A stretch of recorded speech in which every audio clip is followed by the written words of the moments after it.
On this week's edition of the Out of Bounds podcast, we're going to discuss the conference finals every day that transpired, as well as give you our thoughts and opinions on the upcoming NBA finals. Stay tuned for more on this week's edition of the Out of Bounds podcast. It's hard as fuck, ladies and gentlemen.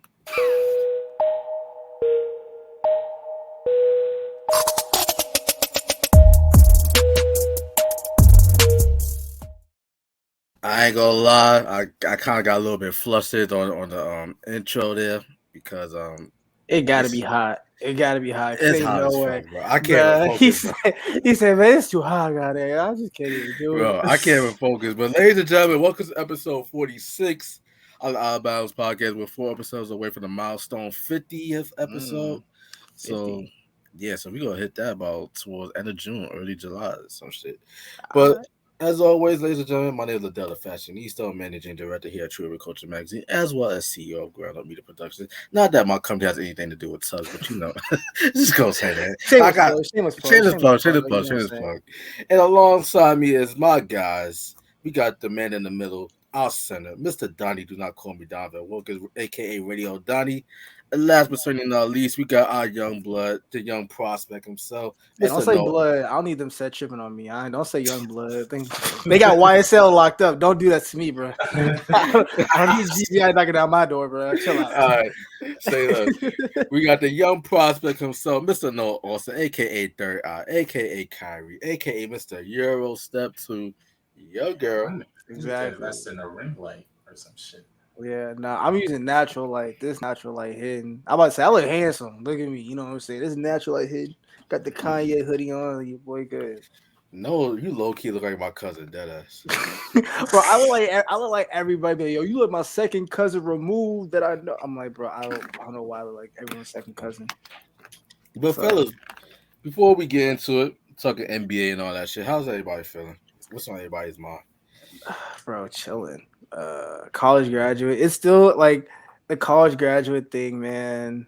It's going. No one tells you about the patience you need because you always have that expectation of like, oh, I'm gonna do this, and this, and then when it doesn't happen, you're like, what do I do? So it's really just the patience, and so I'm just being patient, doing my thing, keep doing my thing for Tuck and for me right now. So we just being patient. That's all. It's been 2 weeks, bro. Just think about it. You've been in school for what? 4 If you years. count. Oh, No, about like long- 16 years. Yeah. Yeah, man. So like, it's only been like what, 2 weeks, bro? Like, It really feels like 2 years. I'm not gonna lie to you. It feels like it's been like 2-3 years. It was just like, oh, bask in yeah. that shit, bro. Because But, because one thing I wish I had when I graduated college, I wish I had some time, to just reflect, recalibrate. I went straight into the work field as soon as I was done. oh, so I you was told like, me from experience, like, hey, man, hey, chill out. Yeah, tell me from you know what I'm experience, saying? hey, chill out. Yeah, and the next day, you 30, you be me, 31 years old. Figure out like where the fuck did time go? Like, am I really enjoying myself and shit? Yeah. I love what I do. Like, I love like give it back to like the next generations, such as yourself. And I will say you die, but you are part of my generation. You try to clown me as if like you're younger and shit. Well, I say I'm the youngest out of y'all too. Y'all got it. Yeah, you know what I'm saying. Y'all But got it. I enjoy that, but for the time being, just enjoy your freedom, bro. Because sooner or later you gonna be on your own, have to pay bills and shit. Yeah. I'm holding on to the family plan that my dad pays for my phone bill. I'm holding on to that till I'm 30. I'm not, bro. He keeps saying, "Yo, you gonna start paying it." I've yet to touch a bill. It's never gonna come up. I'm holding on to that. That T-Mobile bill, I'm never seeing that until like I'm 30. So I'm straight. I'm not complaining. Just trust the process, Dottie. You know all about that, right? Yeah, Yeah, Donnie like a big brother to me. Real talk, like Donovan, like I be inspired like him. Like he be on the radio, he be doing stuff in Philly. Like Donovan's really like my big brother type shit. So I'd be like, damn man, I'm trying to get like this man when I grow up. I'm trying to get like this man when I grow up, dog. Dottie. I don't always knew this would be in the cause for you, Dottie. I always knew that you'd be like an inspiration for others and shit. I don't like it. No, you gotta know. You gotta. Hey, no. You don't like it, I had to learn this. You gotta talk like I learned like from Tyler the Creator. Like I've always been humble with like whatever I do and like even there was kids at my college. Like I would tell them about what I did at Tuck, and they would be like, "Yo, like you really do." To me, it's just I'm just working. It's just what I do. Right. Yeah. But like when you really step back and look at where I've gone, where Tuck took me or whatever, like sometimes you gotta talk your shit. And Donnie, you've got to be that for like, hey, nah, like Donovan went to the Philadelphia Film Festival. Like Donovan, you have the credentials to talk your shit, my nigga. Like I don't think like, you get it. Yeah, Like, I do shit like that, and it's like, oh, I did it, but yeah, you're right. I never look back and like you don't reflect on shit like that. You have to enjoy that. Bro. You have to enjoy those moments. Like when I went to Afropunk, that was like I remember with Liddell, like I kind of had a hiccup on Saturday and had to go back on Sunday. And I just reflected on the moment, like, yo, I was a rookie and I did a rookie mistake. But I got in and I got to experience it. And you kind of have to be present wherever you go, whatever you do. Like you just got to reflect and be present. Like when Liddell was like, I've been to so many fashion weeks, I've been to so many BET awards. I'm like, yo, just like dog, I just want one. Right. I just want one. This man talking about I've been here 8 times. I already did this. I'm like, dog, we just trying to get one. We trying to get to the ESPYs. We trying to get everywhere. And so it's like, man, but you just gotta be present for those moments. And so once you are, and you just remember those shit. So. But yeah, the main dog, thing is talk your shit, dog. yeah, Donovan, like Donovan, you need to be more like Draymond Green. But you need to talk shit, bro. Be like JJ Redick. I really fuck with JJ Redick and his podcast. Like like JJ Redick as like an analyst is like I fuck with JJ Redick. He's so good. He's so good. He's really just like I think in a couple months there's no like imaginary black cookout, but if there was, I'm taking JJ Redick over Stephen A. Smith to the cookout. Like JJ Redick is coming through. Yeah, that's my guy. I fuck with JJ Redick. And you know what? I might get a text for this, but y'all know who I'm gonna invite to the cookout? Jason Whitlock. So you're not even invited no more. Like you just your John gonna get revoked at that point. Like that's just like Jason. That's the type of person I would take. Bro, Jason Whitlock. So you agree with me, Donnie? No, I don't. That's what I'm saying. Now, no, Austin does not condone anything about Jason Whitlock. That is ESPN. Yeah. If you listening, I got nothing to do with that. I ain't saying nothing. I'm not gonna speak on nobody on the ESPN roster. They all cool people. We get props to them.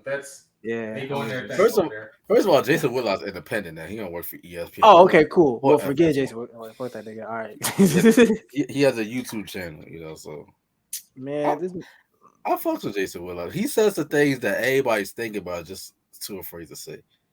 Kind of like Kevin Samuels in a sense. It just depends, because like Shannon Sharp, I feel like Shannon Sharp says it's just the delivery. I feel like people don't understand like. Nah, all Shannon Sharp does is talk in his country accent and then yell. That's all. But like that's all right. That's like you can't like Shannon Sharp. That's he went to Savannah State. It's a ski up. Doctor. I know you guys know who this is. Dr. Umar Johnson. He a fraud, but it is what it is. Yeah. So he was like coming at another Philly nigga. Another Philly nigga. He's from Philly. You ain't from Philly, nigga. How you know that? Wow, you from Philly? You didn't even know that Dr. Umar from Philly? Ah, that's crazy. Wow, I didn't know that. I've always seen him like around on social media and shit like that, but I didn't know he was. He said he don't be on my block outside. You have to go be on the block with me. I don't know. But yeah, he tried to call out Shannon Sharp and his white wife or some shit like that, or girlfriend or some shit like that, and he wanted him to come on about the show, but he was like, nah. Sharp was like, I get fired before I let interracial, bro. It's who cares? Shout out to my homegirl Michelle, because she actually brought this up as something that she would love to see us talk about in the future, most likely on Tuck Talk. But she mentioned something in regards to interracial things. So I think that's something that we should definitely touch upon. Hey, we could touch a little. We could do some little out of bounds sociology. Hey, like you know what? Like, we here. You know, we here. Might as well. Like, you might as well touch on it. Like, now, Donnie, we already know you ain't got no problem with it, because like you mostly date outside your race anyway. It's. You make it seem like you have to say it mostly like that. Like you have to say it. Like you mostly. Like, you don't just happen to date outside your race. So you don't. It's not a Kawiki nigga. It's like I'm not like against black. That's what he on. I mean, I don't know. Interracial dating. I think for me, I was thinking about that today. I was like thinking about the concept, and it's just like. I guess I can only speak for myself. Was like shout out to my mom, but like I remember like being young and like she talked to me about Emmett Till, and that really like I want to say scarred me, but it really put a divide between me and like wanting to talk to white women or any just white like any other race of like if they're a minority, cool, but specifically like white women, it was definitely a divide with that because I was like, yeah, I'm not trying to get like at a young age, I was like, yeah, no, I'm good. But as I got older, I was just like, it is what it is. But I don't know. I just feel like the people that do interracial dating that be black be OD with it. Like it'd be like the black woman that date the white man, be like, see, white man, woo woo. I'm like, okay, like we don't got a problem with you, but you don't got an OD on it. And right, like exactly. even and Just not even black overboard. women, but black men. Black men, I only date white women, black women, woo woo. Bro, you dating a white woman that acts like your sister, but the fact that she white is cool. Like you're a cornball too. Like y'all both cornballs together. Like, like if you OD with it, cool. But like people like Donald Glover, his wife is white, but he doesn't really talk about it. It's just his wife so happens to be white. Did you I'm see not like all surprised. the controversy he got during the rollout of Redbone? You don't care, like you don't care though. Like it doesn't. I wouldn't say it doesn't bother him because I don't know him personally, but like his persona of just who he is, it probably bothers him. I like but, like, that song though. Redbone is good though. Yeah, like, I mean the culture was with him, yeah. but then I guess somebody was getting jealous of how much success it was getting, so somebody was like, "You guys know he's married to a white girl, right?" And then all of a sudden, people changed on him. It be like that, just like how everybody's getting on Bronny James for taking a white girl to prom. Yeah, I saw the heat for that. I got, bro, please. Okay, listen, Bronny James, I'm gonna tell you right now, Bronny James taking a white girl to prom. Y'all have to understand the social context that he's in. This kid lives in California, goes to Sierra Canyon, which is a really expensive public private school in Calabasas. Those are not The black normal. population in that area is small. Even at my high school, like I lived in the suburbs, like me growing up in the suburbs, the black girl population was small. But I still dated black women, but we're not talking about me. But for Bronny, I'm not surprised he took a white girl to prom. It doesn't surprise me that he did that. Yeah. It would have surprised me if he did take a black girl. That would have surprised me because of where he goes to school. But that's his environment. If cuz want to take a white girl, But who my cares? thing is like, why so many grown ass black women coming at this 17? Don't say black women like that. They Bro, I love my black woman, and I'm gonna touch on my thoughts on interracial dating in a few seconds. But my thing is like, why are we concerned about people that us common folks? Why are we so concerned about the livelihoods of people that we would most likely never come across in our day-to-day lives to begin with? Especially like when you're like generations older than young Bronny James. You know, like, it does not make no sense to just exalt that much energy into something that does not really affect you. It doesn't. I don't think it matters, but also is like I think we have to understand like Bronny's intent. Like we don't know this kid because LeBron has done a great job of like not shunning him, but like kind of protecting him from the media because LeBron is probably arguably. Donnie look light skinned now. What you did? He said this I turned the light off and like pulled up my shades. Yeah, that natural light. I told you, gotta get that's what I was like. Shining. Exactly. Niggas gotta listen. I do it's too hot for me to do all that shit. Yeah. I don't know what it's y'all in New York wilding. But I mean Bronny James, I mean, he's what, 17? Like he's 17. Like I knew kids that I played ball with that were black that only dated white women. We went to college 3-4 years later. They now just date black women. People change, people evolve. Even if he marries a white woman, to me it's just like who really cares?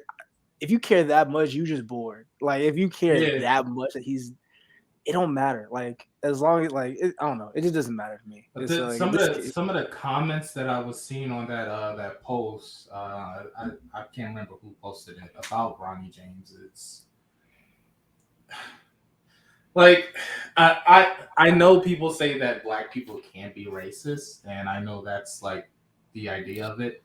But some of the shit that they were saying on there is just like outlandish, bro. Now, from a sociological, because my mind black people can be prejudiced, but black people can't be from racist. a sociological perspective, black people can be prejudiced, but to be racist, racist comes from the implement of a system of power, and that system, you guys all know the system oppresses a certain way. So yeah, Textbook definition, no. But prejudice, yeah, everyone can be prejudiced. Okay, all right. Yeah. So, But in regards to my thoughts on this whole situation, first of all, do I have a problem with interracial dating? No, I do not. Whatsoever. I don't have a problem with black men dating outside their race. Sounds like a butt coming in. There's always a but. I don't have an issue with black women dating outside their race. This is where the issue comes in at. You do not have to denigrate your own in order to elevate someone else from the opposing race. That's the only thing. That's where it comes in at. That's it. Like, yo, all them D1 athletes at Alabama and Auburn dating white girls, yo, do that. But like, don't get on TikTok talking about black women can't do this and lace fronts. Bro, your own sister wear a lace front. Your own sister goes to the beauty supply store. What are you on? Like, stop it. You a cornball. Like I said, these black women get on here. Oh, well, white men, they get a Jack Harlow white dude. They dress him up, put him in a fade. He give cuz a fade. Now it's weird because not to say that they dress up white people, but like they'll take a white person and like alter them to fit the black perspective. It's like, yo, like you doing too much. Like they did. That's kind of like that last episode on Atlanta.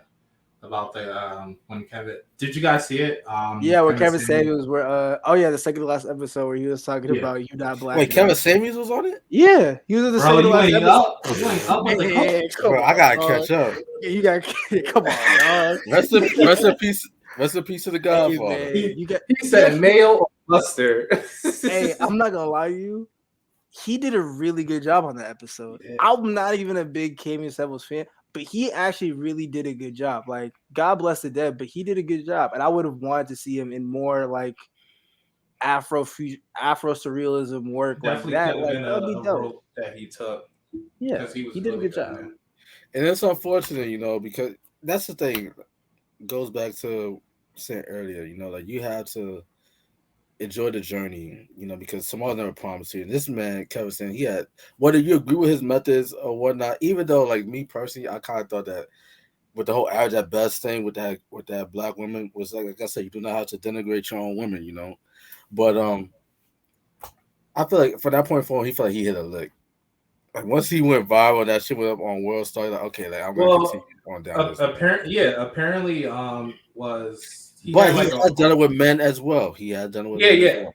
But he only went viral for the stuff that he said about women and stuff like that. Yeah, of course. That's why I didn't know he had like a whole like YouTube channel until he died, and people were like, "Yo, like where you been?" He says I mean, you look like a Samuel's disciple. Like he's like, "Where you been, nigga?" Like they had this shit.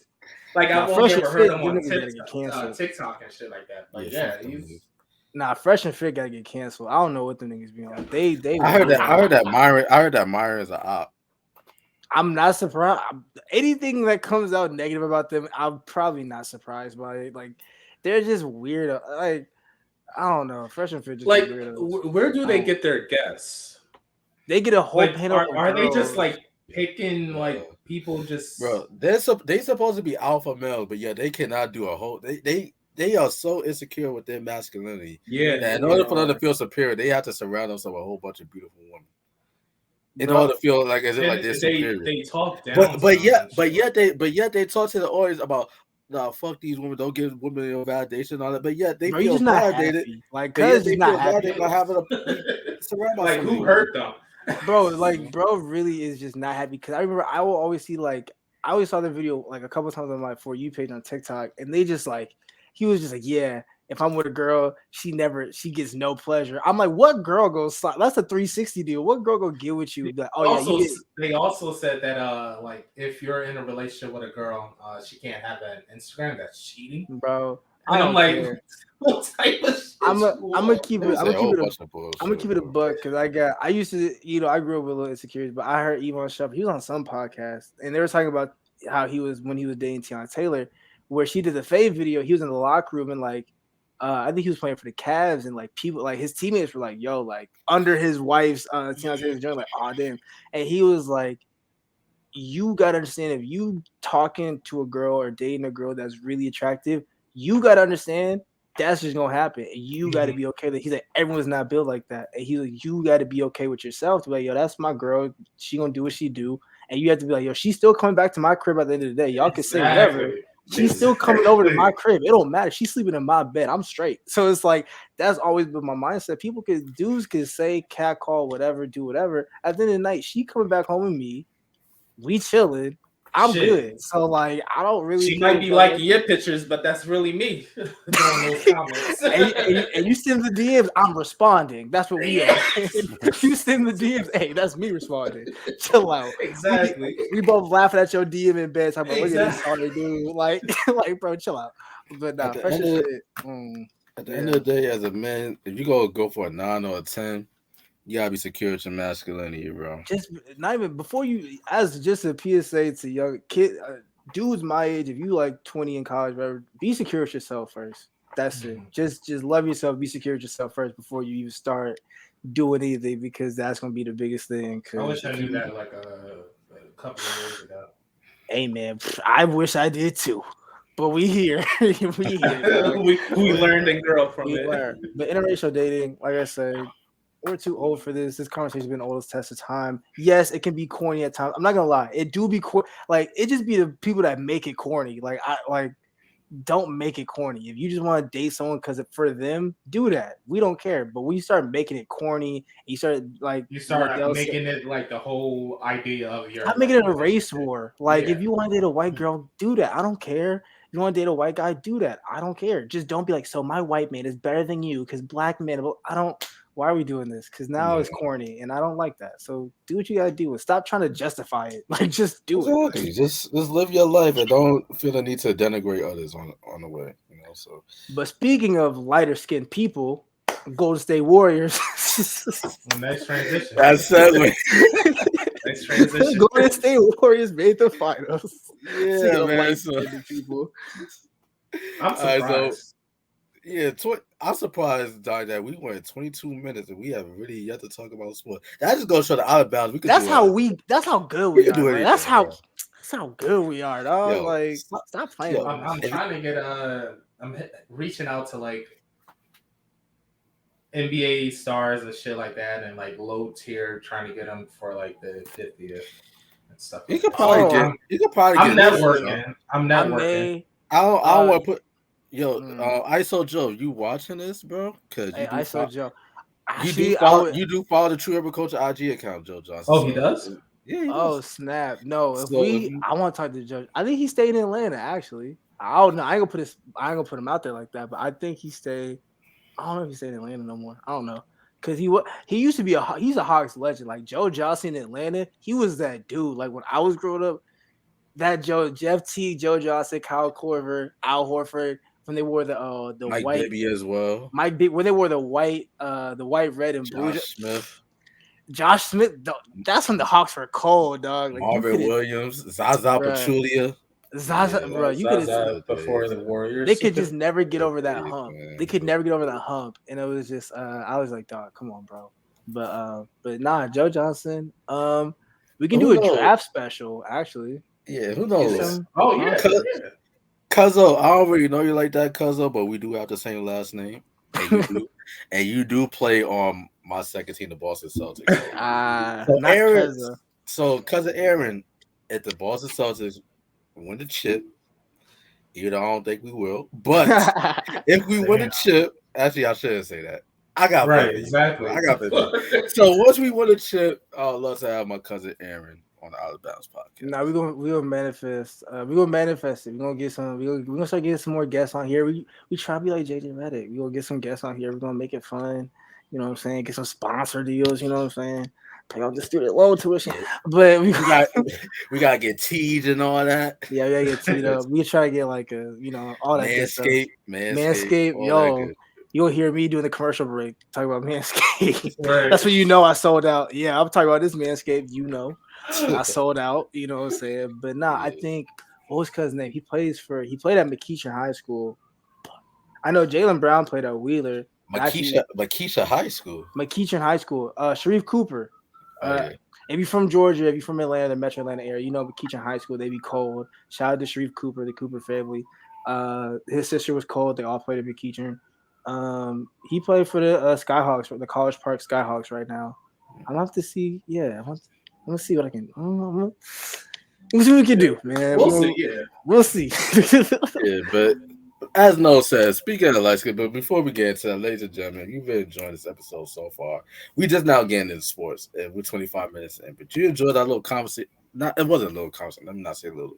I feel like it was very impactful in regards to. I mean, if they're here this long, they obviously know what we do. Like they obviously if you've been here for this long, they know we usually don't really get into sports until later. So we teeter totter. We go in and out. That's how we really tried this.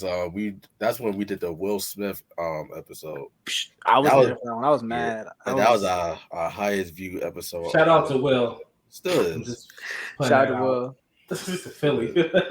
Yeah. But yeah, guys, conference finals. It came and went. Last time that we were here 2 weeks ago, we made our predictions. Basically, everything I said happened. I believe I said that the Warriors would beat the Mavs in 5 games. I said that too. And I said I had the Heat. Yeah, I said I had the Heat. I think I said I had the Heat. And I said I had my Boston Celtics in 7 games. You throw that word "mine" around really loosely, and I think every team. Bro, I only got 2 teams. He'd be like, "Mine." It was like, is it? Really? I don't know.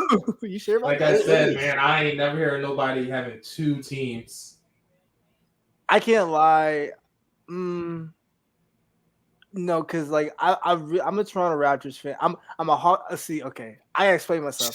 I'm a Hawks fan because I'm in Atlanta currently, and I grew up watching the Hawks. Outside of like Atlanta, I root for the Raptors.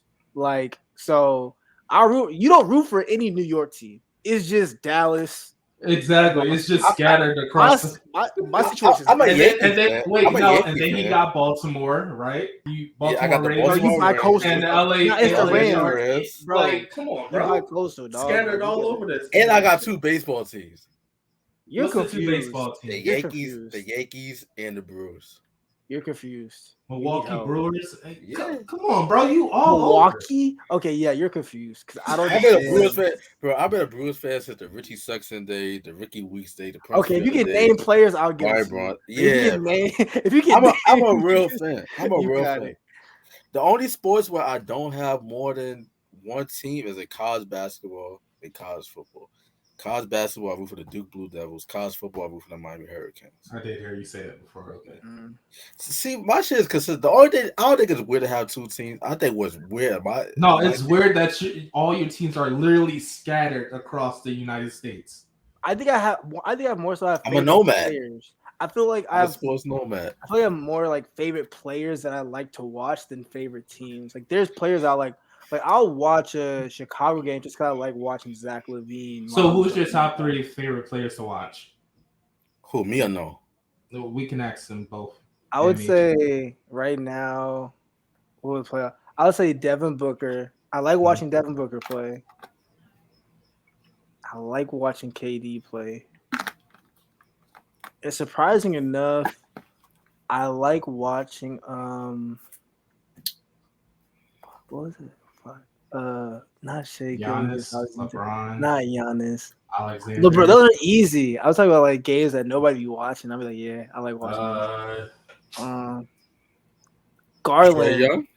Nah, I forgot his name. Garland from the Cavaliers. Darius Garland. Like the Cavs were like, I'm not gonna hold you. The Cavs were entertaining to watch this year. Like Evan Mobley, Darius Garland, like Colin Sexton. Those guys were entertaining to watch. And I don't think they got enough credit. Marketing, yeah.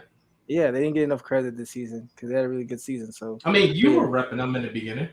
Yeah, because like they were hooping like, but it was the beginning of the season. It's always the NBA season. It's always the beginning of the season. It's like, oh yeah, because I thought the Bulls were going to be at the finals, and they didn't even make it out the East. I mean, they couldn't be none of the top 5 teams. Lonzo got hurt. Caruso got hurt. No, we ain't gonna use the injury type shit. Injuries count, bro. Injuries means a whole. No, what was their record against top 5 teams?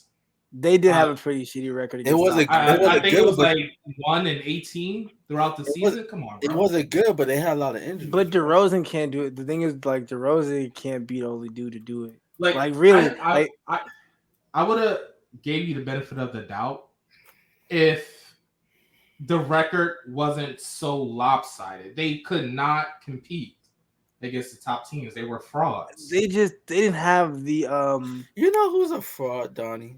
Oh my god! If you really want to get technical, don't bring up Philly because that's a sensitive subject. You I'm see going to therapy for that. Y'all see the chemistry that we got? He already know where I was going with it. He already know where I was going with it. Talking about fraud. Who's the fraud? Who's the fraud on the Sixers? James Harden. That's what's saying. I wouldn't say that. Y'all strip clubs ain't even good. That man's like, yo, this is trash. Your head coach Doc Rivers is a fraud. I love Doc. I would say that. I would say that. But nobody on that team is a fraud. James Harden's not a fraud. He's been having a decline since he left the Rockets, and he's been more of a playmaker. So I wouldn't necessarily say he's a fraud he was because he's not trying. James Harden was shooting on Brooklyn though. Like he was dropping 30-point games. Yeah, but when he came to the Sixers, I think he only dropped like from and I like James Harden. Points and I like 31. James Harden. James Harden is one of my favorite players in the NBA. He's not top 3. My top 3 are Luka, Jason Tatum, and Jaylen Brown. I'm very proud of Jaylen Brown though because I called it. Yeah. I didn't know y'all niggas at the time, but I called it. When I told everybody that would listen, Jaylen Brown's gonna be a star in this league. A lot of people were writing him off. Yeah. I don't know why he was always consistent ever since he got drafted. I never understood that like narrative about Jaylen Brown because ever since he got drafted out of Cal, he's been a pretty consistent player. I think people expected more from him because once you saw Jason Tatum, you thought, oh, what? It seems like Jaylen Brown is taking like a backseat role, kind of. And I think they were trying to get rid of him or some trade packages. Yeah, they were talking about how Tatum and Brown they can't play together. Yeah. That's. I feel like that was a media ran story because I feel like as the Celtics, like obviously that conversation happens, whereas like you have like multiple stars where like Jaylen Brown, Jason Tatum, and the organization obviously had to pick one person to really back, when they backed Jason Tatum, and it just was what it was. And like, yo, like basically, like to me, it looks like it's like LeBron and D Wade. Like you have LeBron, you got D Wade. One of y'all gonna have to be, Robin. Someone have to be Batman, and it just is what it is. They're both interchangeable though. Either one could go for 40 or 50. Either one. If you get Jaylen Brown to rock enough, he could get you 40. That's not a problem. Yeah, they're not even in their prime. Tatum is what, 24? Jaylen, I think, is 25, 26. 25. I think he's a year older than Jason Tatum. I think. Let me verify that. Verify that. Like these dudes aren't even in their prime. I mean, as for my top 3 most exciting players to watch, he's 25. He's 25. You're right. He's 25. Yeah. Tyrese Maxey, Josh Giddey. Josh Giddey, that's a sleeper. Yeah, I fuck with Giddey. He kept me entertained on those OKC games. Shai Gilgeous-Alexander be exciting to watch. That guy, let's see if Liddell knows who he is. Richardson on Boston Celtics. I think Josh Richardson. I think it's a weird first name. He don't play for the Celtics. Richardson. The only Richardson I know is Josh Richardson. No, number 12, or am I? You think about? I don't think you think. Do I got the name wrong? You think about Payton Pritchard? Yeah. There we go. The white boy. Yeah. Oh yeah, he can hoop. He can hoop. I ain't gonna lie, Cuz can hoop. I'm gonna give him that. Like, Buddy kid, he can hoop. Yeah. And I like watching people where it's like they enjoy this. Like I like watching players that enjoy just playing and they can hoop and also shout out to No for getting me more into it. The G League, bro. I've been telling you, the G League is exciting. I got some tickets for the Delaware Blue Coats. Hey, NBA, hire your boy. G League, hire your boy. I got you. Like that's definitely happening. Yeah. And the WNBA, like I know we sometimes talk shit about y'all, but give us a you talk shit. Bro. I haven't talked shit about the WNBA. Yeah, you talk. Because listen, no, I'm gonna keep it a being with you. Shout out to the Atlanta Dream and shout out to Courtney Williams. She hooping. She in Atlanta too. Shout out to Courtney Williams because they be hooping. And the thing is, like the people that talk bad about the WNBA, they just don't like basketball because like the Atlanta Dream game, they were hooping for real and they were like giving. Shout out to New York Liberty. Yeah, that's like they were giving buckets. I was like, Dee Richards. That's what good. Man, this man just trying to get IGs. That's it. This man just wants some IG.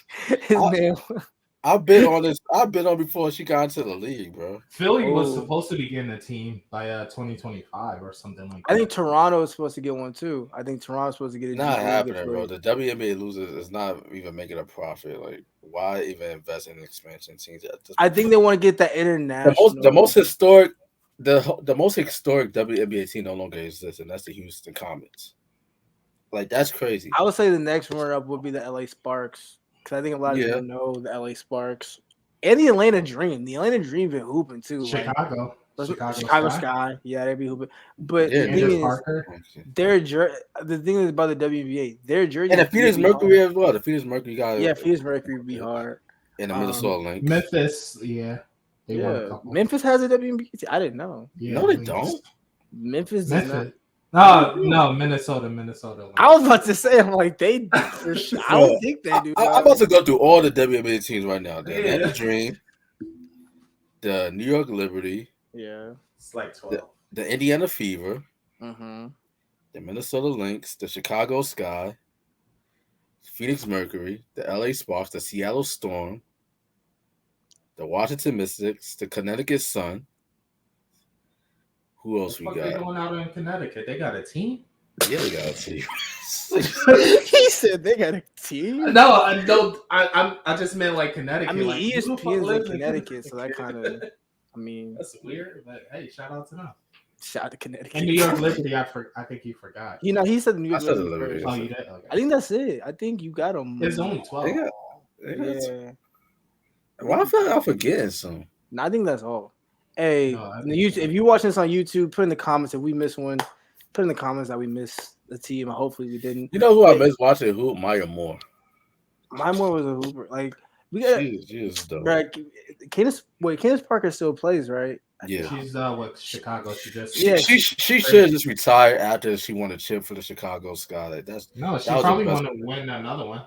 She probably wants another one, which I don't blame her.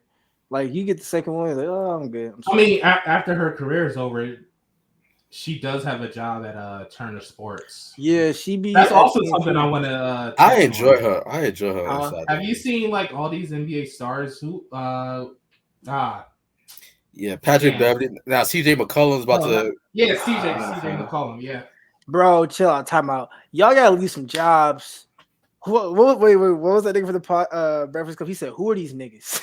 He's like, "Who are these?" Y'all have to leave some jobs for some girls that went to school. I went to school for this, dog. I know you played the NBA, but listen, leave some jobs out here for us. You know who's gonna be on there as well? Carl Anthony Towns, because he actually went to school. I was just about to say. Okay, yeah. If you got a degree in that, then hey, I got you, Carl. Cat, that's my guy. But like, Patrick Beverly shouldn't be up there on TV. Why is he up there? Why? CJ McCollum. He's just entertaining though. I think he's talking wild. I don't think he's I don't think he has a job at Turner Sports yet. I know he doesn't have a job, but he just like the fact that he just like got invited is like, why would you do that? Why would you just? Okay. Sort of like the same thing with Addison Rae, who got that UFC job we touched on a couple of months ago. Let's not talk about that. That's gonna give me a migraine. I believe we talked about that like a while back. We talked about that a while back. That was like the second or third episode. I remember we talked about that. I was way back. But yeah, no. I mean, I think it's kind of a cop out. I think it's low hanging fruit because like I think it's easier to train like an ex NBA player on how to be like in front of the camera. Mm-hmm. I think it's easier than like getting some kid from like USC and be like, "Do you know about sports?" And like, well, they also come with their own following. Yeah, I mean, there's a lot of upside, but that's the most important part right there. They come with their own following. But then I feel like you miss out on getting people, characters like Stuart Scott. I feel like you're missing out on getting those kind of kids out of college that, you know, like back when Sports Center like started, you had Stuart Scott, you had people that you had faces that you knew, like, and you like, yo, like their personalities. And so like I feel like you get a lot of these NBA players. It's fun, it's cool, but it's like I think it's important to still integrate those people. Like Max Kellerman was really good. He didn't play in any professional league, but he was a face of ESPN when he had his time. I know Max Kellerman used to rap. I gotta see whatever video this is. I knew Randall Park used to rap. Yeah, I just remember the WWE team that I forgot about, the Dallas Wings. That's another. Dallas Wings. There you go. Yeah. But nah, but the G League. But nah, shout out to the G League. The G League is it's a lot of hoopers in the G League, and so Plus, I think it'll be a and the lot Atlanta Dream. I easier forgot about for that. us to like access and get more like inside the media as opposed to like the NBA. We don't want to be giving the game out on the podcast. Hey, don't give the game out too quick. You know what I'm saying? Exactly. You know what I'm saying? We had that with the Big Three League, Ice Cube League, but they take it forever to come back. And hey man, we gonna look, we gonna hey yo, Ice Cube, what's up with it, yo? Hey, nah, forget Ice Cube. Hey, WNBA, what's up with it? You know Sunshine Sacks, holla at me. Sunshine Sacks, holla at me, because that was the company that come through. Yeah, because it was on our one of our sponsors for the fashion show, right? Yeah, so Sunshine Sacks, get at me. Yeah. But guys, let's answer questions. What have we learned from the NBA conference finals that just transpired? Like I said, I had a 50% chance of my teams getting to the final. Only one of them did, so now my team have a 50 chance of winning the chip. That's the Boston Celtics.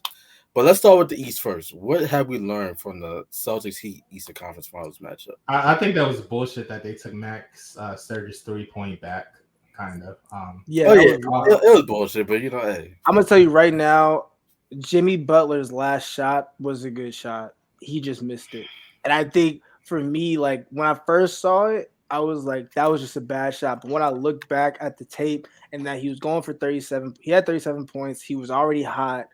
And the amount of space that Al Horford gave him, I think anybody that was hot that night would take that shot. So it was a good shot. The thing is, he just missed it. And it just is what it is. That game about to put me in cardiac arrest because I'm like, bro, what the fuck is going on? Like Marcus Smart's taking like the last 5 shots. He's brilliant. I'm like, what the fuck? And then these niggas coming back. And then Jimmy Butler has the opportunity to win the game for them. Thank God he missed. Well, I can't say win the game because there's still would have been time left on the clock. Yeah. But I think that would have been game right there. If he would have made that would have been game. I think the only difference I would have did, he had 20 seconds left. Even if he made the 3, you still gave the Celtics like 18 seconds left to do something. I mean, it was a fast break play, shot the 3. It is what it is. Personally, I would have worked the ball around to get an open shot, but you know what I'm saying? You're hot. You dropping 37. Almost about to drop 40. Way.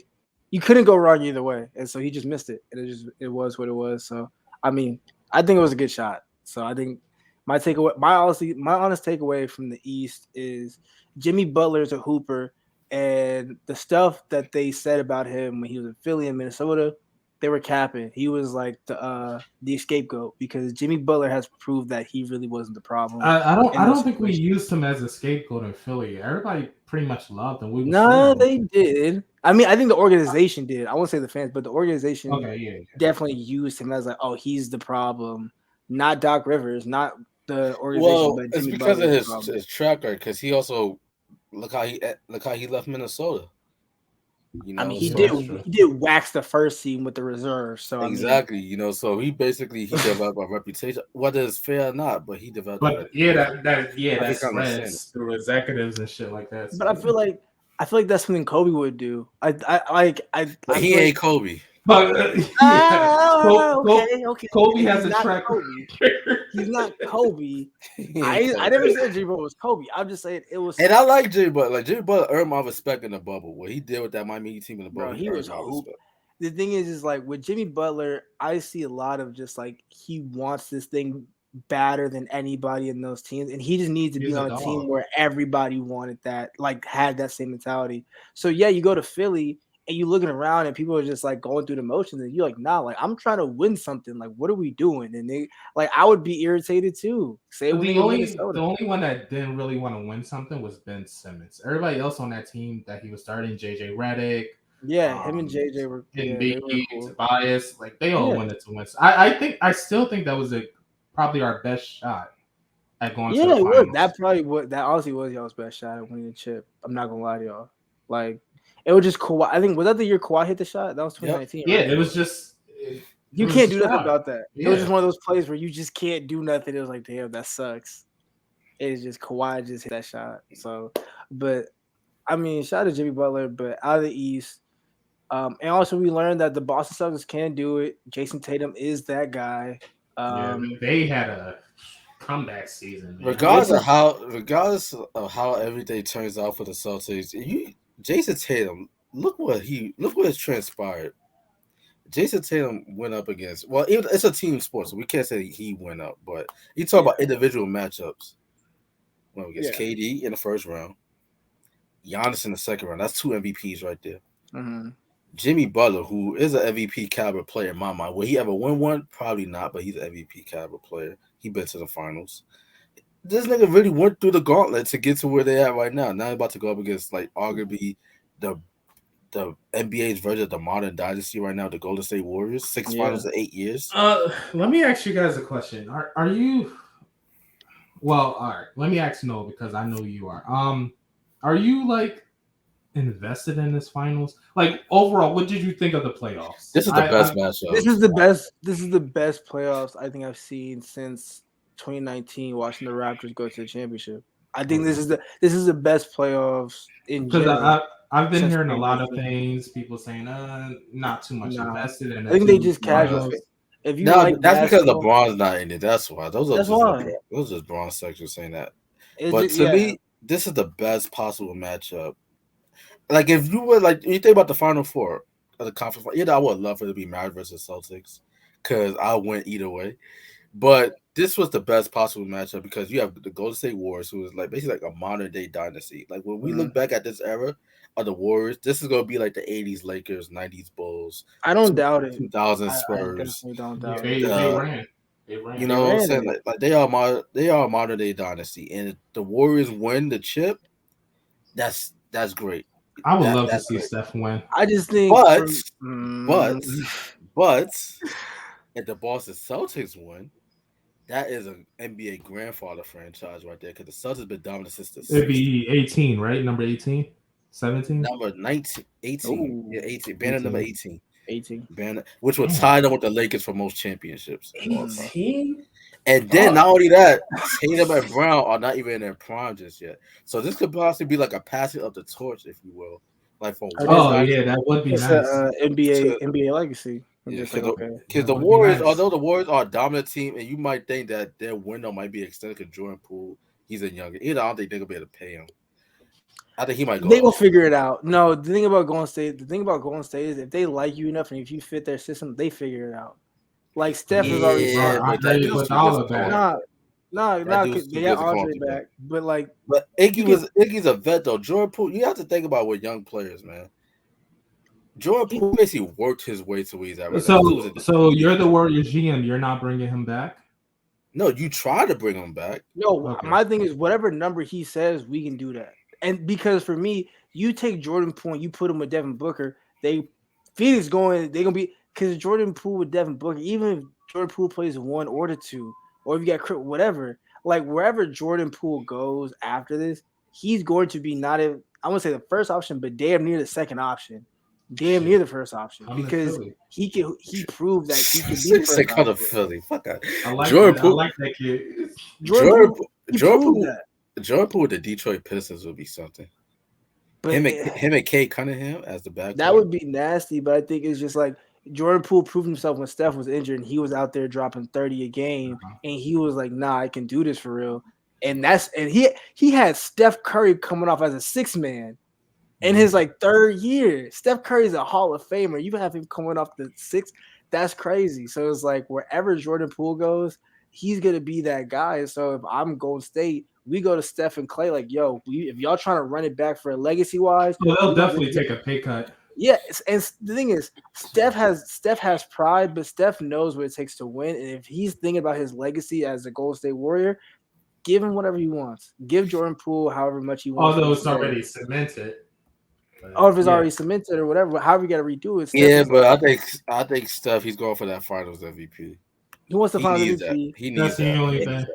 He needs it because once I think he gets a couple more chips, we got to start having a conversation about Steph Curry and LeBron. Not Steph Curry and LeBron, but Steph Curry being up there as a point guard. He's already up there as a point guard, in my opinion. But if he wins this ring, he's maybe solidified. He's probably top 3, nigga. He already is top 3. You got Stockton. Curry. I'll put him on ahead. To me, No, it's top Magic 3 all Johnson. time. Oh yeah, Magic Johnson for It's sure. Magic, Isaiah, and then Steph. Yeah, That's what I that see. makes sense. And plus, But- Steph revolutionized the game in of itself. Like, One could argue that you could probably put Steph ahead of Isaiah, but I'm not gonna do that because Isaiah. I mean, as a 22-year-old Gen Zer, I will. I definitely will. Even though But- when I was coming, Isaiah was on his way out the league, but he was a problem. He was a problem. But I think when you have to look at it, like I look at everything in totality. Steph again revolutionized the way we play basketball, the way these young kids play basketball. When Steph first started becoming hot, you had kids at Lifetime Fitness pulling up from deep, like super deep. Like it made my dad mad when we would go play basketball, and I'm not playing the post, and he played back in the '80s. I'm pulling it from 3 and I'm just spraying, and he's like, nah, like he get mad. All heads get mad, but Steph did that. That's what Steph did. I do remember like early on when the Warriors were getting hot, and I'd be looking at this man like, who the fuck is this man pulling up from the 3 like that? But he from half court. But he made it. I used to be pissed. But shout out to Mark Jackson though, because he saw it before anybody else. He said that Steph and Clay would be the greatest shooting backcourt of all time. Before it was even. He's not wrong. I don't think he's wrong. And they are. But Jordan Poole, Jonathan Kuminga, James Wiseman, if he ever gets healthy, sure, those guys could really extend this Warriors championship window because Steph is. You don't think they're trading Wiseman? He was the 3rd pick, right? Third. I mean, they could trade him, but they won a championship. Why trade him? Who's their backup? Because Jonathan Kuminga. Is Dre. Draymond mostly plays that at Kevon Looney. But the thing is like I feel like what I learned from I think Golden State taught the whole NBA, and also what the Toronto Raptors are doing with the 905 with their G League affiliate. You got to do what they do in soccer and grow your players in house. Because Jordan Poole, Jonathan Kuminga, all the draft picks were at the Santa Cruz Warriors. Yeah. They've been hooping there for like 2 years. I wish the fucking Sixers Juan Toscano Anderson's another one. Yeah, because we had 2 fucking assistants who made the fucking finals 2 years in a row. So man, y'all 76ers lacking. Yo, y'all gotta bring up my boy Miles Powell. That man's dropping. He was up, and then they dropped him back down. He was like up for 2 games. He was averaging 25 points in the G League. Like that dude's a dog, and y'all need a point guard. They made the right decision with Paul Reed, but Doc Rivers barely gave him any minutes until it was obviously y'all. I'm not a Philly fan, but y'all gotta get Doc Rivers out. Miles Powell is a bucket. He's a bucket. Y'all need a point guard. Y'all can have Maxey and Powell together. That's a nasty backcourt. Because Powell can shoot, and Maxey is a playmaker, and he can get to the basket. Like, but what we doing with James Harden? He's getting older, bro. He's getting older. I mean, you can cycle. You mean okay? All right. You can cycle Powell through. That's the thing. That's why Bob Myers was right when he said that the Warriors are light years ahead of the rest of the NBA because. There's because the young guys that they have on the team are going to extend their championship window if they could keep it. Sure. Because Kuminga's only 19. Jordan Poole is like what? 22? No, I think he's my age. He's 22, 23. Yeah, you still got Wiseman, who I believe is 20. Yeah, he just turned 20. You got Moses Moody. Yeah. Andrew Wiggins, he's been in the league a while, but Andrew Wiggins not even 30. I think Andrew Wiggins is getting comfortable. Jordan Poole is 22. Yeah, hey, shout out to Jordan Poole. You know what I'm saying? And then you still got Clay. You got Clay who's 32. You got Draymond, who I believe is 32 or 33. You got Steph who's 34.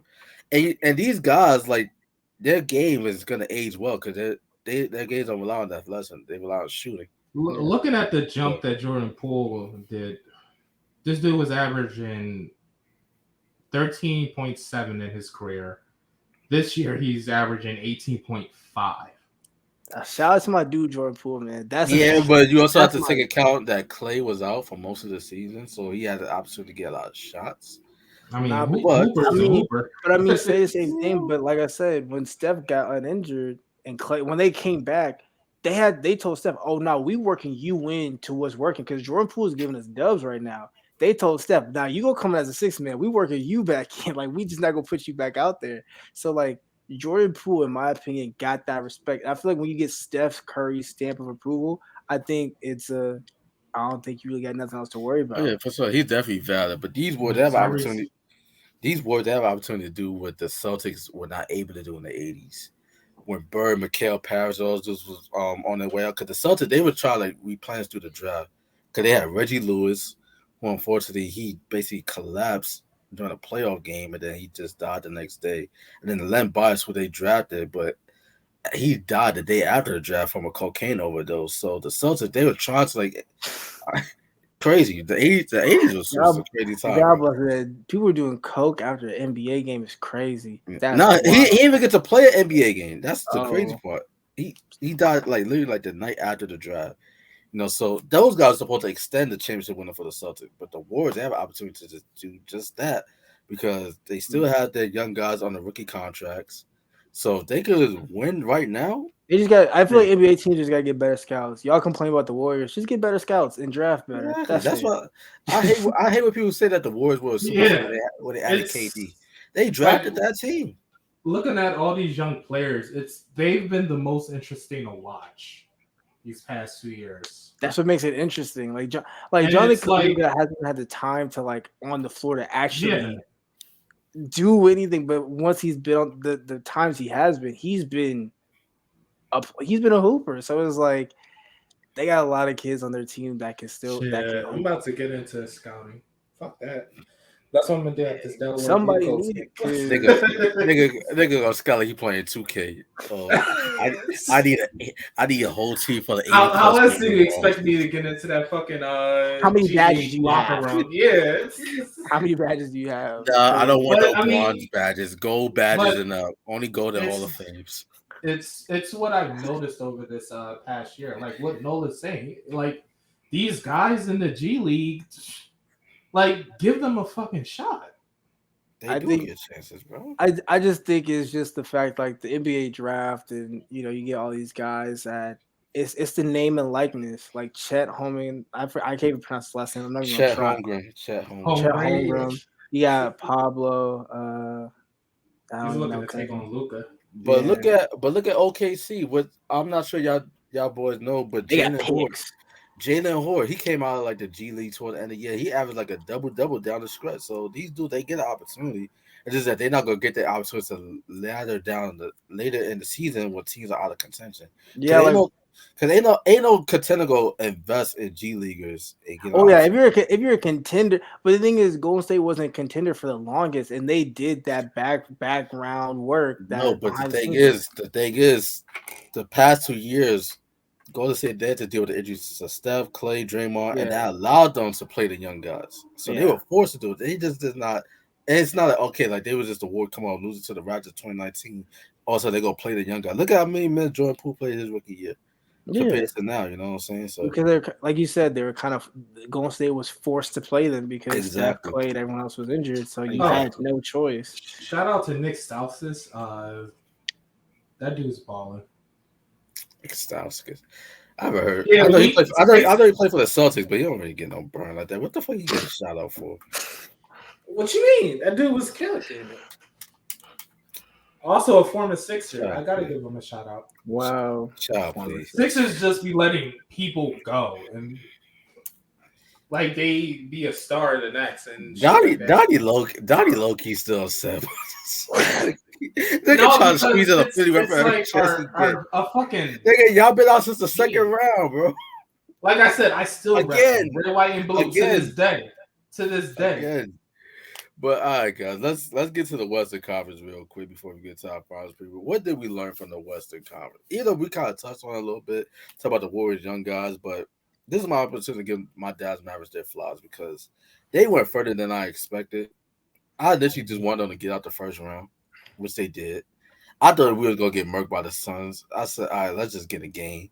I even bet that, all right, that if Dallas gets swept, I will cut my locks. That was my bet as the second round. But they ended up being Phoenix. Chris Paul had another meltdown. It is what it is. West is new and water's wet. And then, we show like it's Golden State. I feel like the series was closer than the than the series summary would suggest. For one, because we was in a lot of these games. Outside, like I believe game 2 or game 1, we got blown out one. I know for sure. But the main thing is, I say Luka needs help. Luka needs help is all Yeah. because for him to get this team to the Western Conference Finals is a testament to his greatness. He's only 23 years old. Should we resign Jalen Brunson? I'm not quite sure because Who? my Jalen Brunson. Jalen Nah, that Brunson. was Don't try to play that nigga. Don't try to play. Oh, okay. who? Because Brunson balled out for us in the playoffs. Like he balled out for us. But my thing is, it's almost like you don't want to end up like the Portland Trailblazers when they had Dame and CJ and they were stuck with that backcourt. You know, like my Right. thing is, if we can get something for Jalen Brunson. I don't know. Maybe we could get like a Miles Turner or somebody like that. Then all right, then let's do it. Because my thing is this: with this Mavericks roster, if we were to keep Jalen Brunson. Could he get us over the hump? I'm not quite sure about that. And Charles Barkley even said the same thing. So I think we should try to get DeAndre Ayton because he's still a young player. He's a former #1 overall pick. Put him in Jason Kidd, Simpson with Luka, that pick and roll game, see what happens. I think that'd be dope. Something to build on for the future. If we was to get another secondary score, I'd love to go after Bradley Beal because I think him and Luka, I think could play very well off of each other. So overall, my takeaway from the West is that Golden State is still amazing, and that Luka needs more help because we don't want to end up like the Atlanta Hawks. Like Atlanta, Shut up. Atlanta got to California. The next thing you know, they end up playing the following year, and they get swept by the Miami Heat or losing 5 games. I think we don't need Hawks. that. Actually, no, they lost in 5. So now we don't. The Hawks, to me, have the curse of every Atlanta sports team of like getting there, but not doing the work to get over the hump. And I've been saying this: Trae Young needs help in the backcourt. Kevin Huerter's not gonna cut it, and it's no hard feelings. But why is Kevin Huerter starting at the backcourt next to Trae Young? We need Bradley Beal. We need somebody to complement Trae Young, not just Kevin Huerter. And the thing, don't get me wrong, Kevin Huerter is still a great shooter, he could be a great 6-man or a great shooter, whatever. But Kevin Huerter is like a Joe Harris in my eyes. Exactly. That's what Kevin Huerter is, and that's perfect comparison. Because if you need a 3, if you need a bucket, Kevin Huerter can get you that. But can Trae Young, Kevin Huerter get you to the championship? No, and it just is what it is. And now they're realizing, oh, we're gonna have to get him help. So Donovan Mitchell to Atlanta, gonna be a really no defense for a backcourt, but will get buckets. So that means you have to beef up the front court. But Donovan Mitchell, Bradley Beal, they definitely have to go get these high ticket players because that's what it's going to take for them to get to the championship and win. So you need because Trae Young can get you 30, but you do need someone to compliment him to help you get. He get 30, someone else get 25. John Collins going to get 20. Like Clint Capella going to help you get like 10, 15 boards. Like you need that help, and so the Hawks just have to invest in that. But with Dallas, everything with Dallas. It's the same thing. Like Luka can't do it by himself, and I think Luka. Well, you have Tim Hardaway Jr., Jalen Brunson. Like you got to get Luka. Like Mark Cuban gonna have to open his pocketbook and he gonna open his wallet. He sure don't have enough money. He have to get somebody. What Memphis ain't going nowhere. John Morant's not going nowhere. That he's that dude. And the Minnesota Timberwolves. They coming up too. They're coming up as well. I think they got to give rid of D'Angelo Russell, which I don't think will really be much of a problem. But I think Anthony Edwards and Carter Town, that's a nice building block right there. Yeah. Like the Dallas Mavericks, they kind of had a Cinderella story. But what do you mean get rid of D'Angelo Russell? Because you don't like that fit?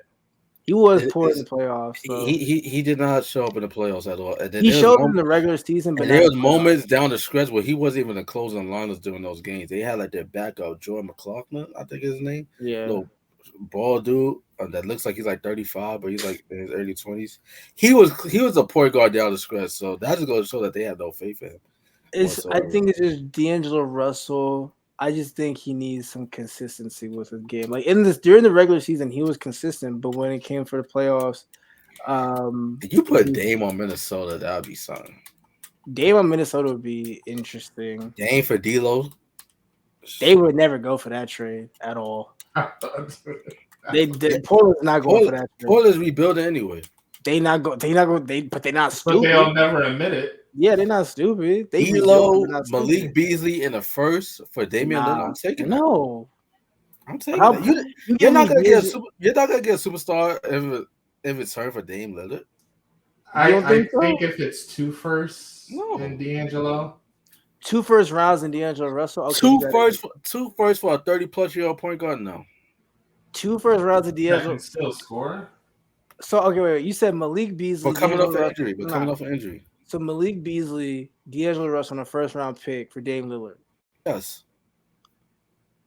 I'm That's doing that. not a horrible trade, but I just don't think Portland's gonna go for it because they're gonna overvalue Damian Lillard. The They're fan gonna be base like, might the fan base might feel some type of way, but If they're going for a rebuild, they're going to want something like hard and concrete. because the thing is Bronny's class was the next draft class after this one is gonna be stacked because they got the kid Bradley who about to play at UCLA.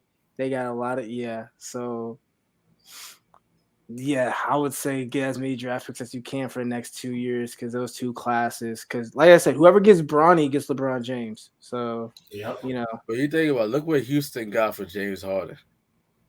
They got some picks and all that, but did they really get any transcendent play back in that return trade? No, not really. I think that's what they're supposed to get now. This they got third pick. The third pick. So they're gonna get it back in. They're gonna get it back in play. Shout out to Pooh Shiesty, but I'm trying to see where John Wall is going. Home. That's where he's going. He's going home, dog. This man's getting paid. He getting paid to go practice. Bro, he getting paid to go to the practice gym and just shoot around. I can't wait for the all season where we can like really dissect this because that's actually a good point. Like, where would John Wall go? There's not really too many places he could go. He could go back to Washington, but I think at this point you gotta retire. Why not Miami? Why not Miami? Go? I think he's going to play off. I think John Wall in the Miami Heat wouldn't be a bad fit because he can still get a bucket though. Like, let's not get it because we see Kyle Lowry, he's done. I know he was hurt and all, but he's done. Okay. So John Wall to the Miami Heat wouldn't be bad because that would help Jimmy Butler a little bit in the backcourt. I wouldn't be mad at that, and I wouldn't be mad if D'Angelo Russell went to the Miami Heat as well. I wouldn't be mad at that. And he could defend. Well, at least he could defend before he tore his Achilles and all that. Yeah. So, I mean, John Wall probably gonna land somewhere anyways. It's John Wall. I think Miami would be a very good fit for him, as well as New Orleans as well. The Pelicans. Zion not ever coming back, so it don't even matter. I wouldn't even waste my breath. Most likely going to New York. But let's get to the finals preview. Celtics versus Warriors, guys. This is kind of like the fourth quarter in a sense. But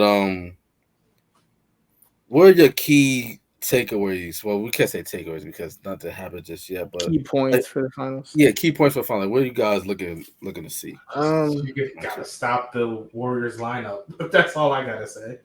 Well, the Celtics were the best defensive team, and they played the Warriors very. And they got the defensive player of the year, so it shouldn't be. I'm gonna give 2 points for each team. For Boston, you gotta have that endurance because Golden State they got a bench, and I've been saying this ever since Toronto because Toronto adopted the same thing when they won in 2019.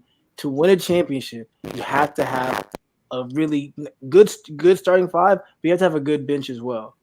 And Golden State always has a good bench, and they still do, and they've proved that. Even if Jordan Poole doesn't start, Jordan Poole comes off the bench, whatever, they're going to have that endurance, and Boston's going to have that endurance from their bench to get them to – if they want to win a championship, their bench has to outrun Golden State's bench, which looking in the finals and looking in their playoff run, it is hard to do, and not a lot of teams can do that with them. But going to the season, everybody questioned Boston's bench. But it's proven to be actually a scrim of the team because Grant Williams stepped up throughout these playoffs. He had some big moments. Peyton Pritchard is a good shooter. He could play. You got Derek White, who they got for San Antonio, who was a big key pickup for them. And they also got Daniel Tice, who also showed that, he could be a solid rim protector in essence when Robert Williams, whenever he goes out, because Williams, he's injury prone. So the Celtics, they could literally go 9 deep. Yeah, they could. So But I think Golden State.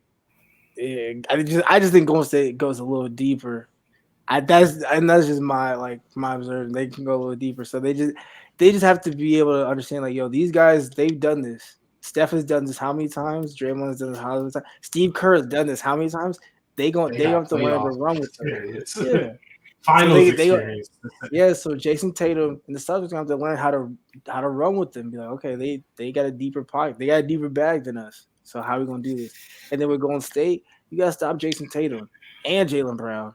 Like you got like Jason Tatum may have an off night, but Jaylen Brown, like we said, Jaylen Brown can give you 40 if they give him the ball enough.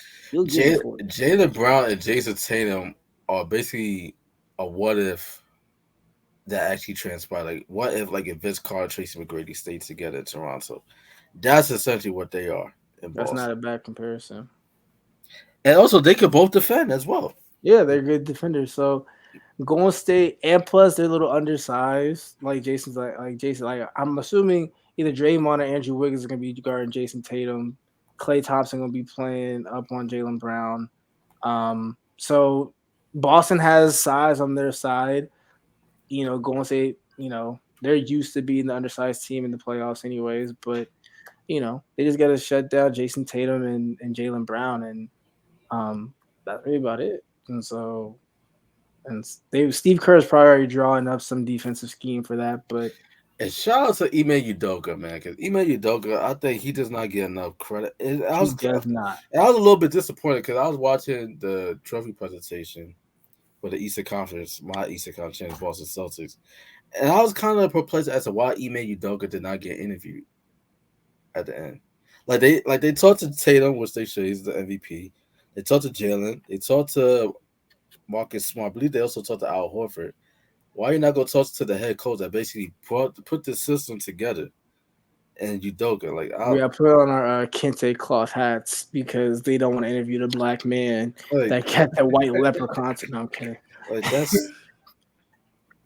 Nah. But shout out to Udoka, man. He's actually really done a really good job. It was his first year as head coach for the Celtics. Yeah, and I was like, I don't know about when he first got hired, but I kind of had a good feeling about him. Cause like, okay, well, one, he comes from Greg Popovich's system, so normally when you come from that culture tree, like you're bound to be a great head coach. That's just like Greg Popovich, Nick Nurse. Like if you come from certain coaching trees, like you kind of get that stamp of approval. Well, Nick Nurse came from, I believe he coached in Canada, if I'm not mistaken. Yeah, but Ime Udoka, man, I gotta get that dude his flaw. I think he should have been the running. Like Monty Williams, I guess, because he led the Suns to the best record, but they didn't give him to him. I don't think they gave it to him last year, right? Yeah, they gave it to Tom Thibodeau. Yeah, so they had to. They gave it. So they made it for. But anybody was trained eyes to see that Udoka did like the best coaching job in the NBA, because the Celtics, they were like at one point they were like 23-25. Probably would have been a player. The next thing you know, they just run it up down the street and end up with the number 2 seed. Everybody think they're gonna get beat in the first round against Brooklyn. They swept them. And they gotta lose to Milwaukee. Even though Chris Middleton was out, they beat them. And then the Miami Heat, everybody, this is a team that they cannot beat in the conference final, because he had beaten Boston like twice in the last. That seems like a culture of the year resume to me. Shout out to Udoka, man. But in regards to my thoughts on this series, it's like you said, man. Like first of all, I believe that both teams match up very well, because Golden State are the best shooting team, like, and remaining in the playoffs. Not even just the playoffs. Like this is the best shooting team in the league. Period. Basically you gotta account for 4 players, because Wiggins could score, Poole could score, Clay could score, Steph could score. But the Celtics are the best defensive team. Marcus Smart could guard 1 through 5. He could literally guard 1 through 5.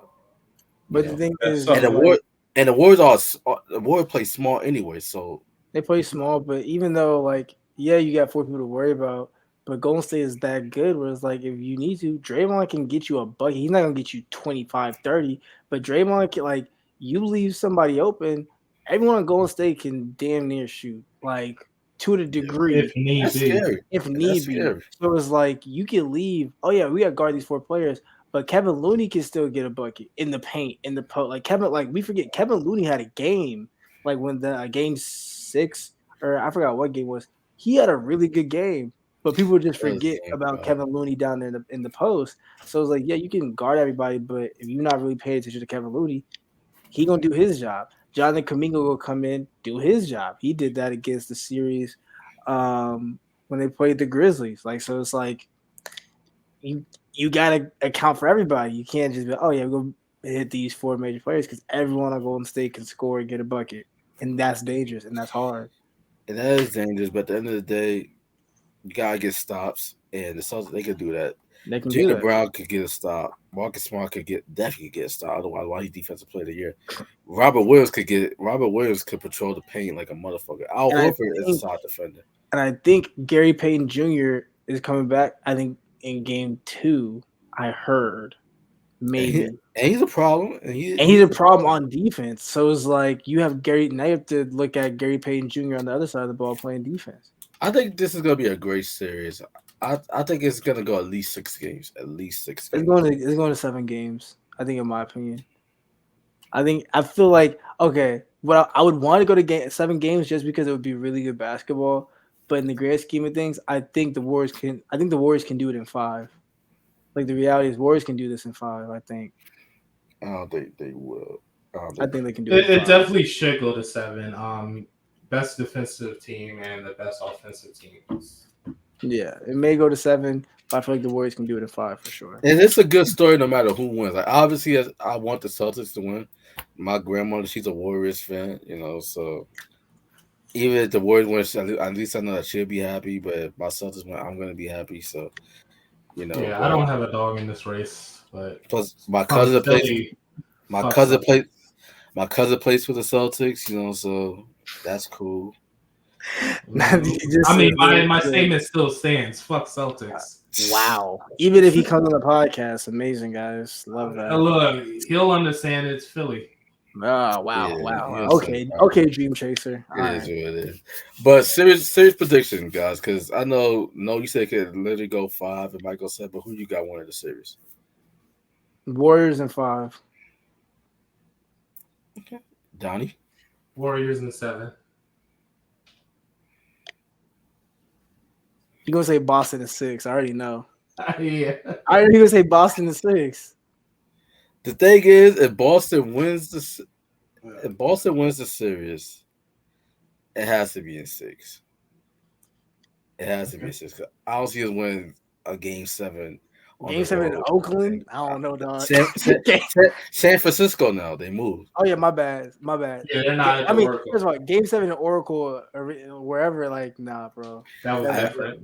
And I don't want to hedge my bet. Because I'll say the Warriors win is going to be in 7. Celtics win is going to be in 6. But I'm gonna root for the underdog, man, because everybody been counting Boston out since the first round. And we're gonna keep counting them out.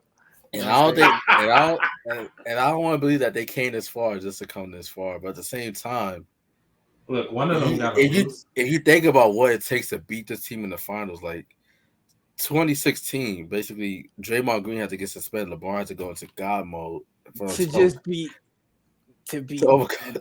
beat this team. A 33-19. 2019, KD had to get hurt. Clay had to get hurt for the Raptors to win. Yeah, so if Boston wins, what is it gonna take some bullshit? Could they flat out beat this team?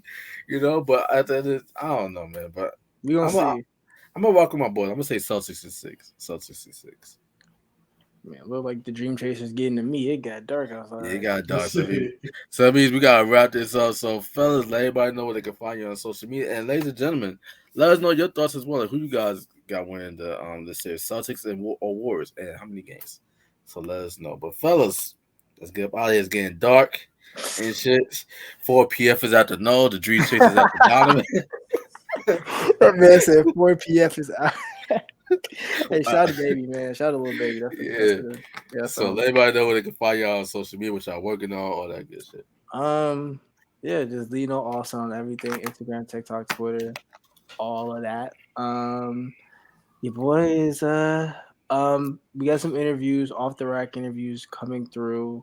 We got those in the works. So right now, and we work on Music Midtown this fall. So that's trying to get Off the Racks up and running. Actually, as an editorial column. You said so music? Music Are you working Midtown. on Oh, okay. Yeah, I'm working on a mixtape. You know, what I'm saying, with 4PF. You know what I'm saying? They got me in the stew. So nah, but Music Midtown and Off the Racks, the editorial space. That's about it. But yeah, other than that, we cooling right now. Radio Donnie. Yeah. I actually have a busy week coming up. Actually, obviously you could check out my radio show, 11 p.m. to 3 a.m. He finally remembered the time. He finally remembered the time. His show. I'm off of social media right now. I'm working on the screenplay. Bullshit, nigga, you was just on it. Hey, write me a role, please. Let me finish. Write me a role, dog. I came back to social media after 5 days off because I was helping my friend who finally is going to be releasing her show next week. Miranda Muse, this series. So check that out. I got the Unday Festival coming up. I got Pride Festival coming up. I also have Great Time, their EP party. I'm on the guest list. I'm on shit! That just reminded me. Rubber sent us an email about to promote their song. They did? Yeah. I'm gonna have to check my email. We can still for that do it right now. Yeah, of course. I'll check my email, but I have a couple of things coming up. So I know they sent it to me. I'm not sure you got CC'd in it or not, because I'll just be seeing shit. I'll be forgetting about it. But yeah, you said I get a lot of definitely forgot, huh? Yeah, exactly. Still upset about that. Like, I'm not over this. I'm not over this. So what you got, Liddell? As for me, Liddell Fashionista, man, I'm just trying to make some shit shake, man. Well, not so much that. I know how to make this shit shake. It's just a matter of time. What you mean? You got Ground Up Media Productions. That's what I said. I got time to make that shit shake now because I've been sitting on episodes since January. We're about to put that out. Finally, we're gonna release was that the pilot that I saw? Yeah, we're gonna release the trailer this week for that. What streaming service we talking about? We gotta keep that. I try to get. We keep get the game. Okay. We gotta keep it. We gotta keep it under wraps right now. But try to get a bag. You know what I'm saying? But we had talks on some things. I'm excited about it. But Donnie, you've been privy to. You've seen it already. No, you have not quite got an opportunity to see this yet. But I'm excited to put that out there to the rest of the world. First on social media, put a brief little snippet. And then from there, we're going to just map out everything else, regards to like who's going to be next. That we're going to be interviewing. By the way, you're an artist in the New York City area. You want to be a part of the vibes. Get at me. Email me at gunproductions.com. Shameless plug. Go ahead, no. I just want to be invited to the premiere. I'll take a flight to New York. I need to whatever streaming service is on. I just need that premiere invite. That's it. Yo, I mean, look, silver carpet premiere. Silver carpet is off wild. Screen. Like silver carpet. If I get this screenplay done, we all on it. So come on, Donnie. Yeah. Shop at HBO Max. HBO Max. What's up? Support black businesses, brother. Support black businesses. No, I mean, look, if I hand it off, to the right people on this platform, that's up to them. That's up to them. Exactly, man. But outside of that, in regard to the Tuck umbrella, we're in the process of planning out our next Tuck fashion show. So we learned a lot based off of last year's show. Last year's show was the first one that we did with our founder, our CEO, Antonio Godfrey. And I'm glad that we was able to put that together. But now it's all about evolution, growing, learning from those experiences, good and bad, learning what worked, even though, by the way, it was a great show. But here at True Culture, we believe in quality above anything. And it was a great show. It was a success. A lot of great things came from that show. We got to the design that we featured. They wanted to do some amazing things. And right now, we're just in the process of mapping out everything. Our next show theme, we have all those details so at a later date. But just know that we're working beyond the scenes. The Tuck team is working beyond the scenes to continue to make Tuck Fashion Week one of the most prominent events out there in the city of Atlanta. And soon we're going to be looking to expand out to New York, out to LA, out across Europe, So we're working. Just know that we're working, ladies and gentlemen. We're going to make everything happen in due time. But fellas, ladies and gentlemen, That basically concludes the Alabama's podcast. We hope that you guys enjoyed it. The conversation in regards to, we touched on a whole bunch of shit throughout this episode. We touched on interracial relationships, touched on Kevin Samuels, touched on Will Smith. You know, we touched on sports, obviously, because this is a sports-based podcast. We talked about a little bit of everything. We hope that you guys enjoyed it. If you did, please be sure to hit that like button on the way out. Hit that share button. Subscribe to the network if you're new. And also, you listen to us on audio platforms such as Spotify, iHeartRadio, Google Podcasts. Shout out to iHeart. Yeah, all those great, amazing platforms out there. We even up here That was a doing. weird shout out. Nah, it's not a weird shout out. Shout out to iHeart. Nah, it's really not. You a got weird a partnership with them? Well, Tug used to have a partnership with iHeart. We need Hey, listen, your boy trying to. We trying to shout out to iHeart. That's all I gotta say. Shout out to iHeart. All right. Shout out to iHeart. Don't know how Yeah, man. So you listen to us on audio platforms. Please be sure to give us 5 stars. We truly appreciate it and all that good shit. But ladies and gentlemen, until next time. That's all. We love black women. Yeah, I beat you to it. We love black women. First of all, you're being shit because I love black women as well. We both love black women. Donnie, not so much. Nah, Donnie loves black women. Shout out to the human race, you know? We just, I was trying to help you out, dog. Donnie is on his all lives matter shit with that one. I was going to say, we got to bring Donnie to Atlanta, but now love one another. Forget the races and all that. You know, we're all one. We just messing it up. I was just going to say, come to Atlanta, we got you. Donnie. No, I actually had somebody tell me that I wasn't African American. Were they white? No, he was actually a black person. You know those black people that be. Well, they're ignorant. You are black. If we all get stopped by the police. Exactly. That's like it don't matter. I don't know. Brother probably got a point. No, he's like, you're not Negro. Like you're not black. You're not colored. You're not. Yo, it is so dark. It is so dark in those room right now. This nigga wasn't wearing glasses. The 4 p.m. They got like a shadow right now. But anyway, y'all, Hail Hydra. Y'all know the vibes. Ooh, there I am. Now 4 p.m. I got scared. 4 p.m. was almost on the way. But Hail Hydra, ladies and gentlemen. Donnie got scared.